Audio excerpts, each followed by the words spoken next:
Lutong Bisaya of the day, magluto taog, green marrow or Gourd with chicken liver. Simple lang itong lamas, only garlic and onion.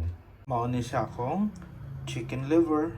First, supilan ta sa itong lamas, garlic and onion. Next, ato na ilunod na itong chicken liver.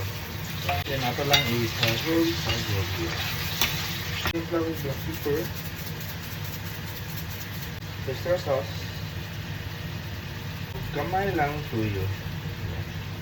Kung ko nor all-purpose seasoning, kamay lang. Kung na ilunod akong green marrow or very good. At isagol at hinahinay kay madugmok ang atong chicken liver. Lami na siyang very good or green marrow kay crunchy kaya sa kaunon. Di sa gayon malata siya magluto na to.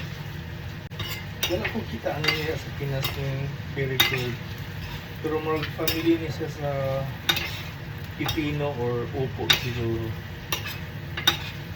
This is it, my green marrow or Gourd with chicken liver. Man itong finished product, green marrow or Gourd with chicken liver. Looks so yummy.